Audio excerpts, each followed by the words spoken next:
ఇచ్చెను. హల్లెలూయా హల్లెలూయా హల్లెలూయా హల్లెలూయా. దేవుని నామానికి మహిమ కలుగును గాక. ఆమేన్. అందరికీ ప్రైజ్ ది లార్డ్. అందరూ బాగున్నారా? బానే దేవుని మహిమకరంగా జరుగుతుందని నేను ప్రతి ఆరాధన గాని మన గురువారం విజ్ఞాపన ప్రార్థన గాని దేవునికి మహిమకరంగా జరుగుతుందని నేను నమ్ముతున్నాను. నమ్మిన వారందరూ గట్టిగా చప్పట్లు కొట్టండి. హల్లెలూయా. అయితే నేను బాగా ప్రార్థన చేస్తుండగా దేవుడు నాకు ఈరోజు ఒక తలంపును, ఒక వాక్యాన్ని నా హృదయంలో పెట్టిండు.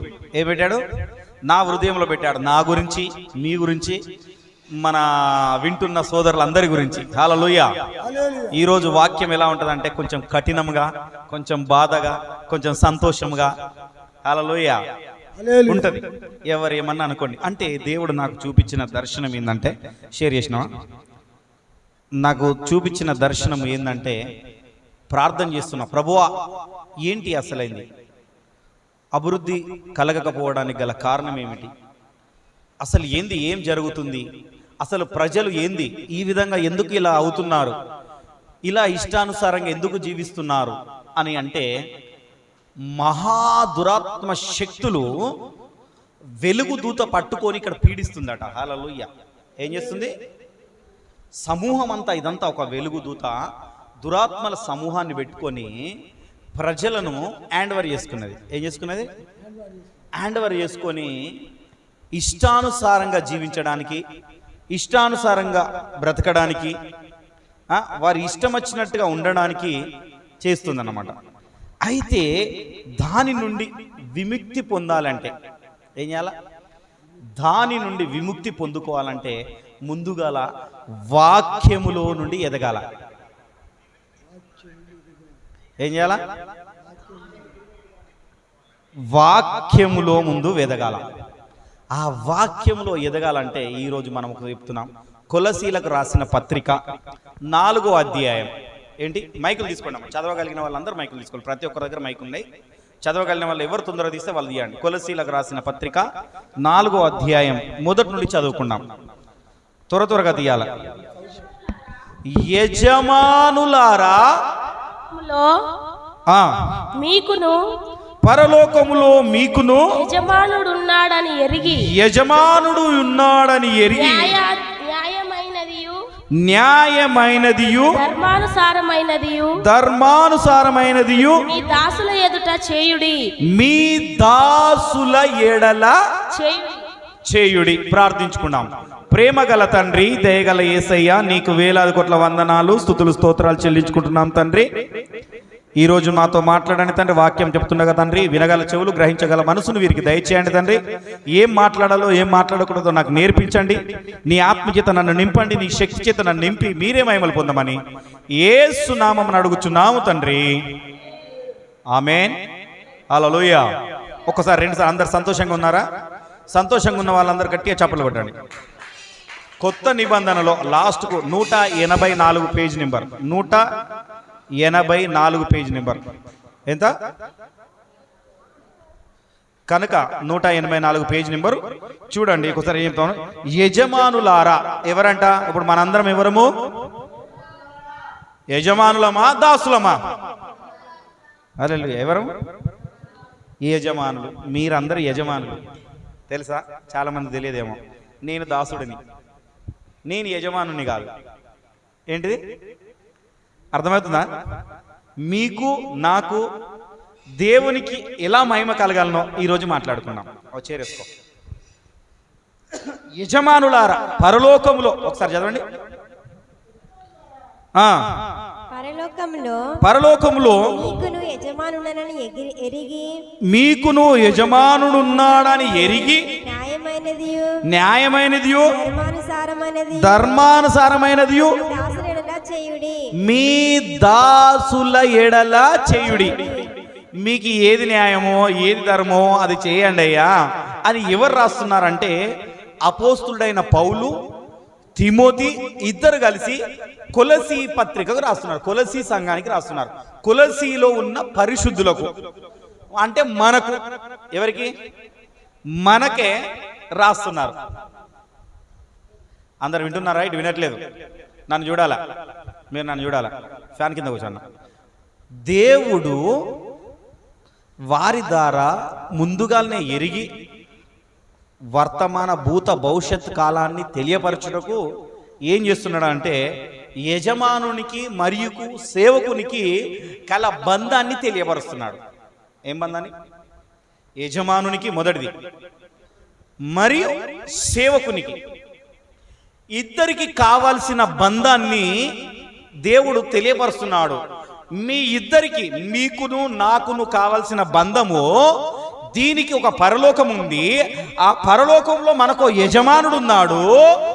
ఆయనకు దాసులగుటకు ఎలా ఉండాలి, ఏ విధంగా నడుచుకోవాలి, ఏమేమి చేయాలా, మనం ఏ విధంగా జీవించాలా, ఏ విధంగా నడుచుకోవాలా అన్నది తెలియపరచడానికే ఈ లాస్ట్గా 4వ పత్రికలో రాస్తున్నాడు. హల్లెలూయా.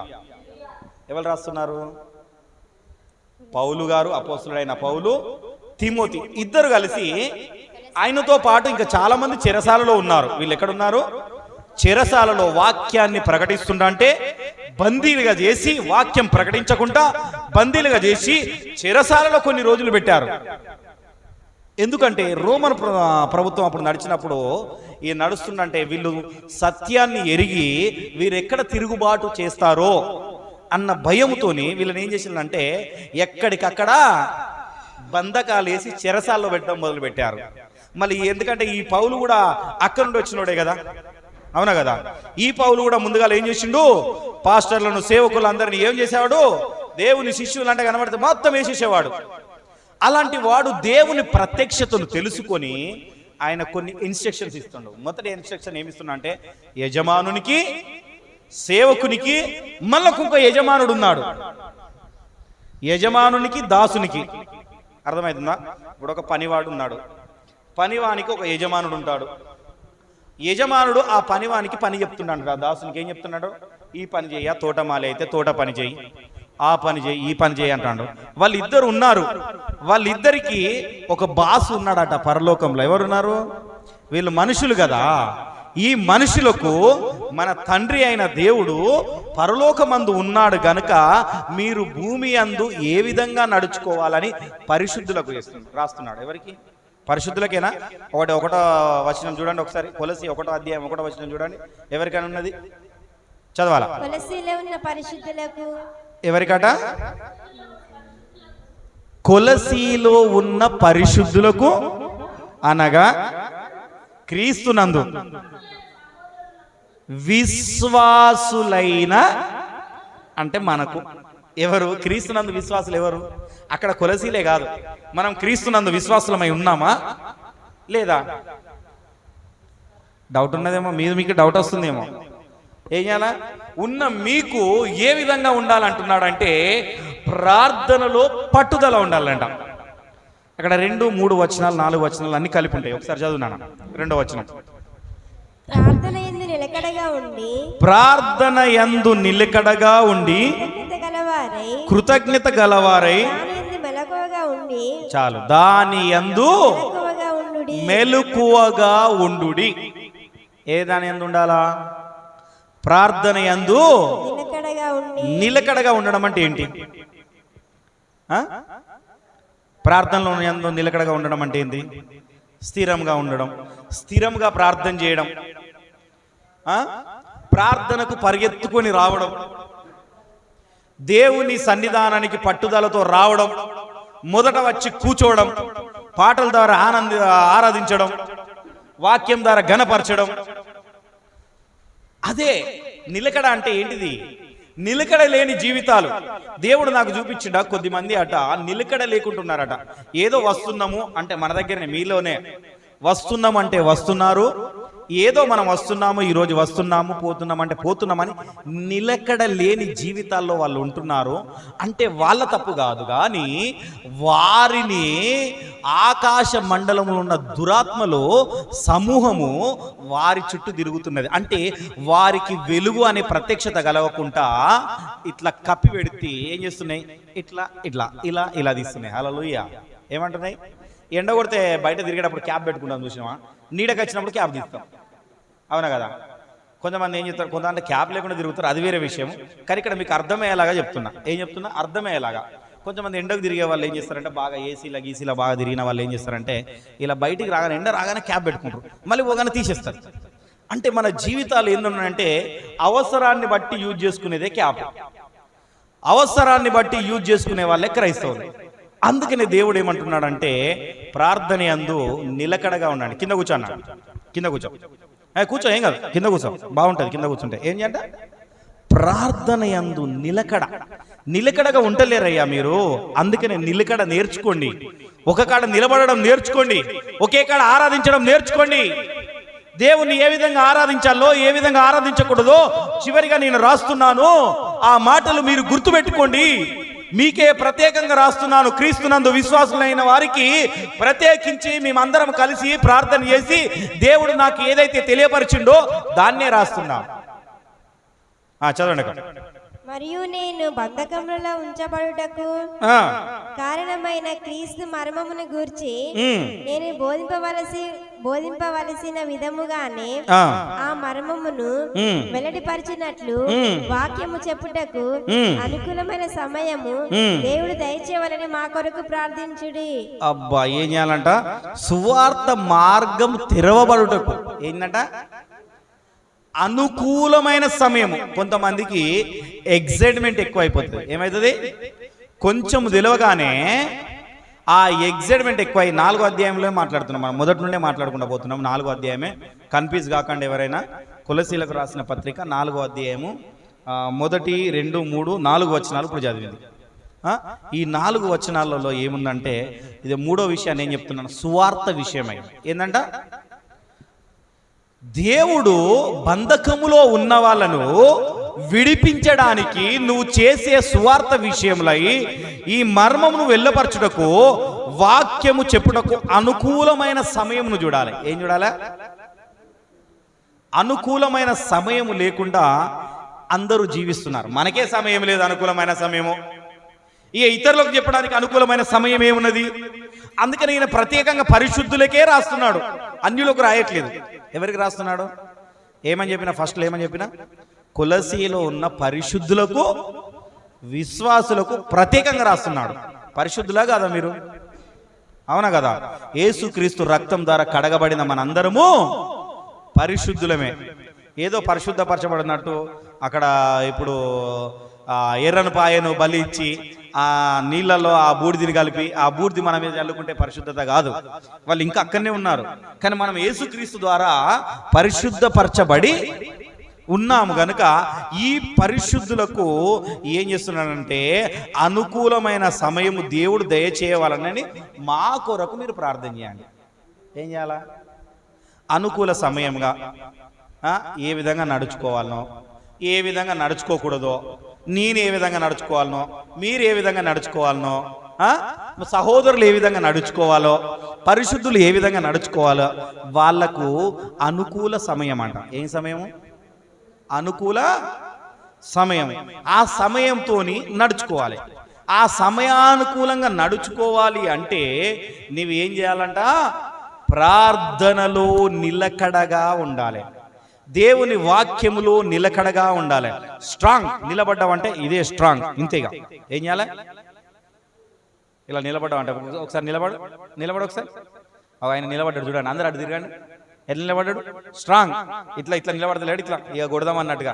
అవునా కదా? అవునా కదా? నిలబడయ్యో, ఇప్పుడేనా కాళ్ళు అవుతున్నాయా?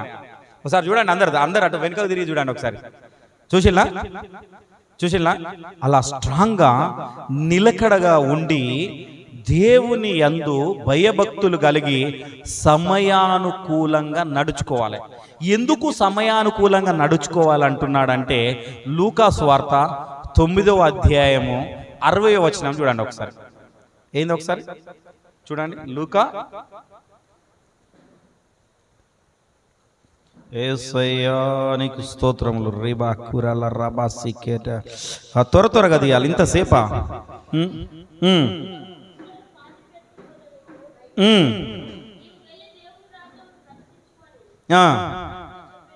ఏందంట? ఏమని చెప్పిండు? దేవుని రాజ్యాన్ని ఏం చేస్తారంటే దేవుని దగ్గరికి సమయానుకూలంగా రాకుండా ఏం చేస్తారు? ఆ రోజే మళ్ళీ వచ్చాకైతే మస్తు పనులు ఉంటాయి. బట్టలు విడుకునే పని ఉంటుంది, ఇంకేంటి ఇల్లు ఉడిచే పని ఉంటుంది. అనుకూలమైన సమయము లేదు కనుక దేవుడు ఏమంటున్నాడంటే, నీవు ఎవరి గురించి ఆలోచిస్తున్నావు? ఏ దుష్టులు చుట్టాలు వస్తుందో, ఆ బంధువులు వచ్చిళ్ళు, నా దగ్గరికి వచ్చిళ్ళు, ఆ బంధువులు వచ్చిళ్ళే, ఈరోజు నేను దేవుని దగ్గరికి వెళ్ళకూడదే, నాకు సమయం లేదే, ఇంకా పిల్లలు రెడీ కాలేదే, వాళ్ళు రెడీ కాలేదే, ఇంకా సమయం నాకు రాలేదేమో అనుకొని నువ్వు ఈ సమయాన్ని చూడడం కాదు. ఆ సమయాన్ని చూడకుండా, నీ సమయాన్ని పోనీయకుండా ఆ సద్వినియోగం ఏ విధంగా చేసుకోవాలో నీకు జ్ఞానం లేదు కనుక ఆ జ్ఞానాన్ని గురించి ప్రార్థన చేయి. కనుక ఏం చేస్తున్నారు? ఆ పని చేసేది ఆ సమయానుకూలంగా లేకుండా ఆ ఇష్టానుసారంగా జీవించేది ఎవరంట? మృతులను ప్రాతి పెట్టుకుంటారు. మృతులైన వారు క్రీస్తునందు మరలా లేస్తారు. ఎవరు? పరిశుద్ధులు. మృతులైతే వాళ్ళు క్రీస్తునందు మరలా లేస్తారు, కానీ వారు మరలా లేవడానికి గురించి పరిగెత్తారు. కానీ నీవు మాత్రము ఆ మృతులను పాతి పెట్టుకునడానికి గురించి, వాళ్ళ గురించి ఆలోచించకయ్యా, నా గురించి ఆలోచించు. నా రాజ్యాన్ని ప్రకటించడానికి నువ్వు వెళ్ళు, అక్కడ ఉండకు అంటున్నాడు. ఇదే మాట మత్తయి సువార్త 8:21-22 కూడా ఈ మాట అంటాడు దేవుడు. ఏమంటాడు? ఒక శిష్యుడు వచ్చి ఏమంటాడంటే, నన్ను వెంబడిస్తా అని అంటాడు. ముందుగా ఎవరిని అంటాడు? యేసుక్రీస్తుని వచ్చి, ప్రభువా నువ్వు ఎడిపోతావు, నేను నిన్ను వెంబడిస్తా. మంచిగా వినండి, తీసుకోండి, ఎవరైనా ఉంటే రాసి పెట్టుకోండి. అందుకనే నేను బుక్స్ తీసుకోండి, బుక్స్, నోట్స్, పెన్స్ కూడా ఇచ్చాను రాసుకోవాలని. రాసుకొని తర్వాత మీరు దాన్ని మరలా మీరు ధ్యానిస్తే ఎంత బాగుంటుంది ఎరికేనా? ఆవు కదా నెమరు వేసినట్టుగా మన గేదెలు ఉంటాయి కదా, నెమరు వేస్తాయి. తిన్న తర్వాత అవి ఇంటికి వచ్చినాక ఏం చేస్తాయి? నెమరు వేస్తా ఉంటాయి. మేకలు కూడా నెమరు వేస్తాయి తెలుసా, గొర్రెలు కూడా నెమరు వేస్తాయి. ఈ నెమరు వేసేటి ఎందుకు నెమరు వేస్తాయి అంటే అర్థమైందా? దాన్ని జీర్ణించుకోవడానికి ఏం చేస్తారు? తినడాన్ని జీర్ణించుకొని అరిగించుకోవడానికి. కనుక మనం కూడా వాక్యాన్ని ఏం చేయాలంటే విని నిజమైన పరిశుద్ధులైతే, ఇక ఇంకా ముందు చెప్పాలంటే నిజమైన విశ్వాసి అయితే, నిజమైన పరిశుద్ధులైతే వాక్యాన్ని దాన్ని అరిగించుకొని జీర్ణించుకోవాలని. ఆ వాక్యము ఏం చెప్పిండు, అసలు ఏం చెప్పిండు, ఒకవేళ ఆ వాక్యంలో చెప్పినప్పుడు ఇది అయ్యగారు చెప్పింది నాకు మ్యాచ్ కాలేదే అని నెక్స్ట్ రోజు లేదా ఫోన్ చేసాయన, ప్రభు అయ్యగారు నువ్వు ఇది చెప్పింది కొంచెం మ్యాచ్ అయితే ఇది ఏందని అడిగేవారే పరిశుద్ధులు. గుర్తుపెట్టుకోండి, చాలా మందికి తెలియదు. అందుకని ఇక్కడ శుభమని చెప్తుంటారు, రాస్తుంటా. అంటే వాళ్ళు కూడా రాసిన తర్వాత వీళ్ళు చెరసాల నుండి బయటకు వచ్చిన తర్వాత ఇది మాకు అర్థమైతే లేదయ్యా. ఏముంటది? అపోస్తుల కార్యం 15వ అధ్యాయంలో ఏ విధంగా నడుచుకోవాలి, ఏం నడుచుకోవాలని శిష్యులందరూ సమూహమై యేసుక్రీస్తు ఉన్నోళ్ళు వీళ్ళందరూ సువార్త తెలిసిన వాళ్ళందరూ ఉండి అక్కడ సమాచారం చేసుకున్నారు. అది మొదటి సభ. కొత్త నిబంధనలో మొదటి సభ ఏంటంటే అపోస్తుల కార్యం 15వ అధ్యాయం. గుర్తుపెట్టుకొని చదువుకోండి. దాని గురించి నేను ఇప్పుడు వివరించడానికి చెప్పలేను కనుక ఇక్కడ ఏమంటున్నాడంటే, వారు చేసే పనులు వాళ్ళు చేసుకుంటారయ్యా. అపరిశుద్ధులు, పనికి మాలినోళ్ళు వాళ్ళు చేసుకునే పనులు వాళ్ళు చేసుకుంటారు. నువ్వు పరిశుద్ధురాలివి, నువ్వు దేవుడు అంటే భయభక్తి కలిగిన వాడివి, నువ్వు దేవుడు అంటే తెలుసుకున్న వాడివి, నీవు ఏం చేయాలా? అది వదిలేసి నా సువార్త, దేవుని రాజ్య సువార్త, పరలోకంలో ఉన్న ఆ సువార్తను ప్రకటించడానికి వెళ్ళు ముందుగాల. నీ బంధువులు వస్తే నీ బంధువులను తీసుకొని రా ముందుగాల. హల్లెలూయా. అదే తెలియాలి. అర్థమవుతుందా? అది దేవుడి అంటే భయము కలిగిన వారు, భక్తి కలిగిన వారు అన్నట్టు. అందుకనే ఇక్కడ ఏమంటున్నాడంటే జ్ఞానముతో నడుచుకోవాలి. ఏదైనా నడుచుకోవాలి. మరి ఈ జ్ఞానం ఎక్కడి నుండి వస్తుంది? వాక్యంలో నుండే వస్తుంది. ప్రార్థనలో నిలకడగానే ఉంటేనే వస్తుంది. ఆయన యందు భయభక్తులు కలిగి జీవిస్తేనే వస్తుంది. అవునా కదా? ఇటు వినాలి. పిల్లలు ఆడుకుంటారు, వదిలేసేయండి. ఇటు వినండి. ఓకేనా? 5వ వచనం చదవండి. 4:5 కొలసీలకు. సమయమును పోనీయక సద్వినియోగం చేసుకొనుచు సంఘమునకు వెలపటి వారి ఎడల ఏం చేయాలంట? సమయము లేదు నీకు రావడానికి, సమయము లేదు నీవు దేవుని యొద్ద చేరడానికి. ఆ సమయాన్ని నువ్వు పోనీయకుండా జ్ఞానముతో, దేనితో? కఠినముగా చెప్పడం కాదు, బాధపడేలాగా చెప్పడం కాదు, జ్ఞానము కలిగి అయ్యో పోతే బాగుంటుందో, ఈరోజు దేవుణ్ణి ఆరాధిస్తే నాకు బాగుంటుంది, దేవుడు నాకు చాలా మేలులు చేశాడు, చాలా అద్భుతాలు చేశాడు, నేను పాపినై ఉన్నప్పుడు నన్ను రక్షించాడు, నా మొదటి స్థితి నేను జ్ఞాపకం చేసుకుంటున్నా కనుక నేను ఈ స్థితిలో ఉన్నాను, నాకు కొంచెం జ్ఞానం కలిగింది, నా పరిస్థితి కొంచెం మంచిగా ఉన్నదంటే అది దేవుని కృపే కనుక నేను దేవుని దగ్గరికి సమయానుకూలంగా పోతా. ఏం పోతా? అదే అక్కడ మాట ఉన్నది, సమయము పోనీయక. ఏమనియాక? సమయము చాలా పోతుంది, మీకు తెలుసో తెలియదో. అందుకని నేను మొన్న గ్రూప్లో ఒక వీడియో పెట్టాను, ఎర్రని పేయ గురించి వీడియో పెట్టాను, 2 పెట్టాను. మళ్ళీ ఈరోజు పొద్దున కూడా ఒక వీడియో పెట్టాను. ఏం పెట్టాను? ఎర్రని పేయ గురించి. ఎందుకు ఆ ఎర్రని పేయ పెట్టినా అంటే ఇజ్రాయిల్ ఆచారం అది. ఏంటిది? యెరూషలేము గురించి ప్రార్థన చేయమని బైబిల్ అంతటా ఉన్నది. మనం కూడా ఏం చేయాలంటే ఇజ్రాయిల్ గురించి, వాళ్ళ గురించి ప్రార్థన చేయాలి. ఎందుకు ప్రార్థన చేయాలా? వారికి రక్షణ కలగాలని. ఏం చేయాలా? రక్షణ కలగాల, దేవుడు దాన్ని కాపాడాలా, అక్కడ మందిరం కట్టబడాలా అని ప్రార్థన చేయాలా. ఎందుకరికైనా ఆ మందిరం కట్టబడగానే అంత్యక్రీస్తు వస్తాడు. హల్లెలూయా. ఎవరు వస్తారు? అంత్యక్రీస్తు రాగానే, అంత్యక్రీస్తు వచ్చే కంటే ముందు మందిరం కట్టగానే ఏం చేస్తారు? అంత్యక్రీస్తు రాగానే ఏలియా వస్తాడు. మళ్ళీ ఎవరు వస్తారు?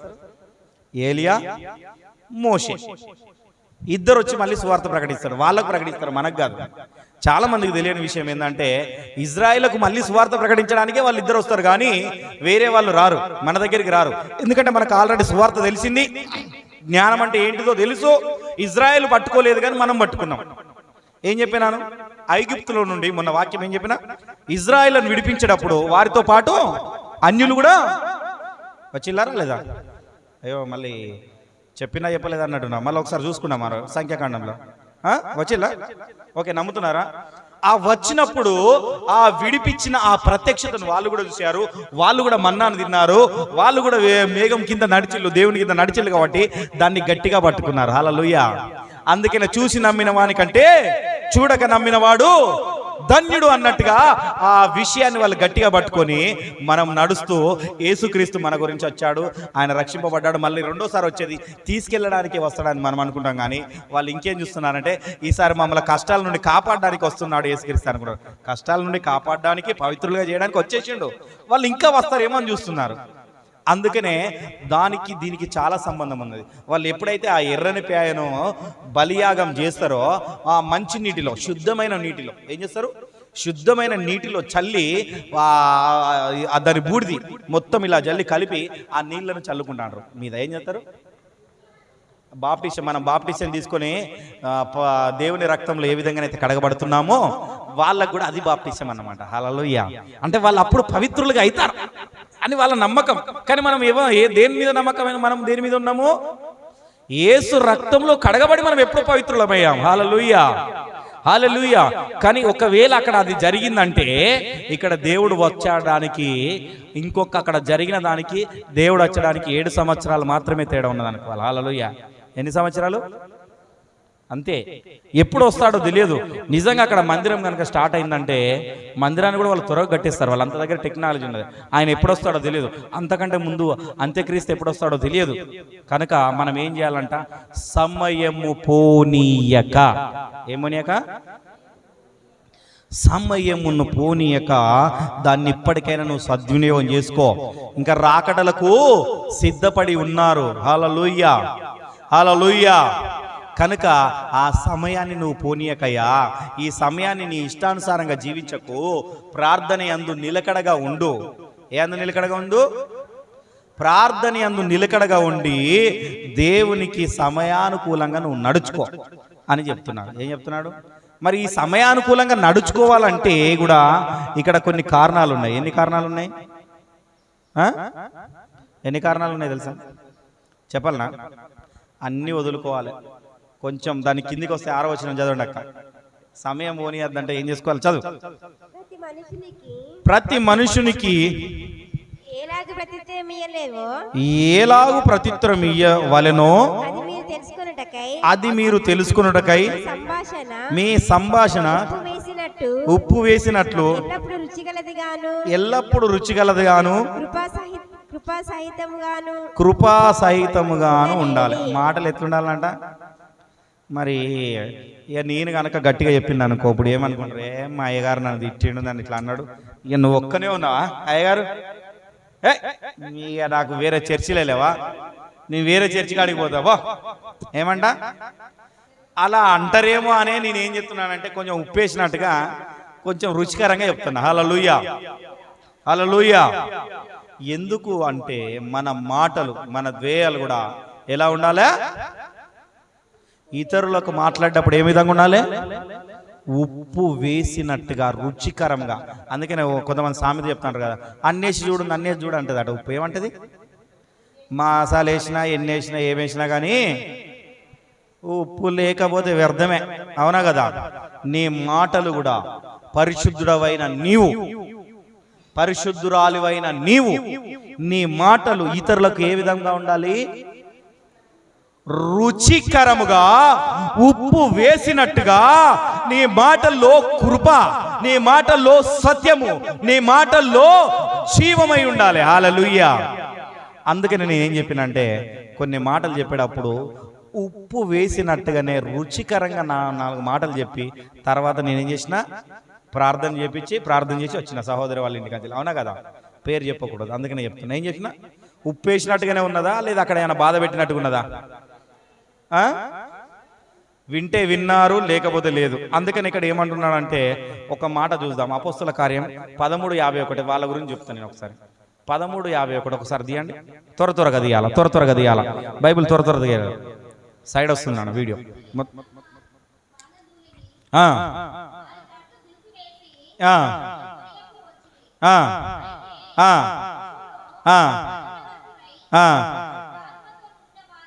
అబ్బా హల్లెలూయా. ఏం చేయాలంట? చెప్తే వినప్పుడు ఏం చేస్తాము? వాళ్ళ దగ్గర ఉన్న పాద దులిపి అక్కడనే దులిపేసి రావాలి. అప్పుడు మనకు ఆనందం వస్తుంది. ఎందుకరికైనా ఆ పరిశుద్ధాత్మ దేవుడు మనకు తెలియపరిచిన ఆనందం గంతులు వేయాలి. హల్లెలూయా. అది 4 దిక్కులో ఉంటుంది. ఇక్కడ కాదు, మత్తయిలో ఉంటుంది, మార్కులో ఉంటుంది, లూకాలో ఉంటుంది. కాలు దుమ్ము దులిపేయాలి. అర్థమైందా? ఎవరైనా చెప్తే వినకపోతే, అందుకని ఈరోజు ఈ వాక్యం తీసుకున్నా నేను. ఈరోజు ఎవరు చెప్పైనా వాళ్ళ ఇంటికాడ ప్రార్థన చేసి, ఎవరు సమయానికి రాకపోయినా నెక్స్ట్ గురువారం నాడు వచ్చి వాళ్ళ ఇంట్లో ప్రార్థన చేసి కాళ్ళు దుమ్ము దులిపేసి వస్తా. హల్లెలూయా. ఎందుకంటే అదే నాకు సత్యం, అదే నాకు జీవం. నేను బాధపడింది నేను ప్రార్థన చేసినప్పుడు అన్న కదా, దేవుడు అన్నాడు కదా, నీ దుమ్ము దులిపేయి ముందుగాల. సమయము పోనీయక, ఈరోజు ఇదే వాక్యం చూపించండి నాకు. సమయము పోనీయక సద్వినియోగం చేసుకో. ఐఎమ్ కమింగ్ అప్ సన్, నేను త్వరగా వస్తున్నాను. నేను త్వరగా వస్తున్నాను. సమయం లేదుగా, సమయం ఉంది అనుకుంటున్నాం.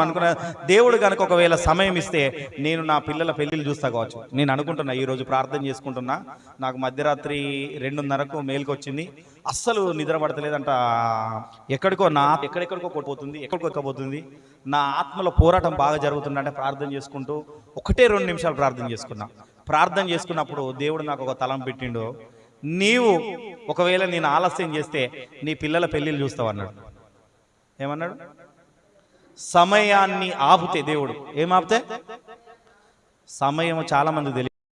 దేవుడు మనకు సమయం మనకు నడుస్తుంది, కానీ దేవుడు సమయాన్ని ఆపిండు.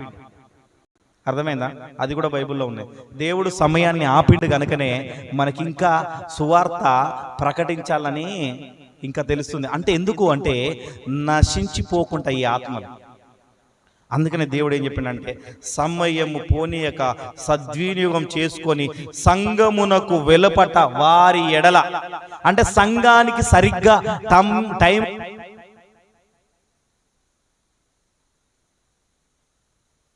ఎలా ఉండాలి? మన సంభాషణ ఉప్పు వేసినట్టుగా ఉండాలి.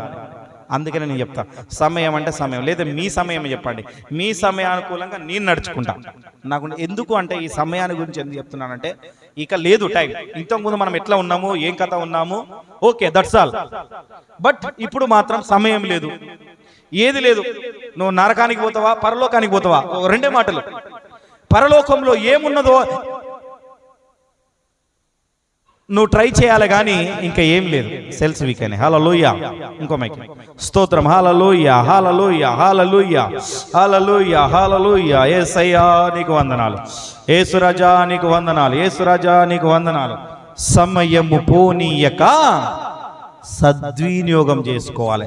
అందుకని ఏమంటున్నానంటే మనం ఉప్పేసినట్టు ఉండాలి. అందుకని నేను ఎవరి గురించి నేను చెప్పట్లేదా, ఇక్కడనే ఉంటుంది. ఒక తెస్సలోనిక పత్రిక 2వ అధ్యాయం పక్కనే ఉంటుంది చూడండి, 3-4 వచనాలు చదవండి. అక్కడ కూడా ఏమంటుంటే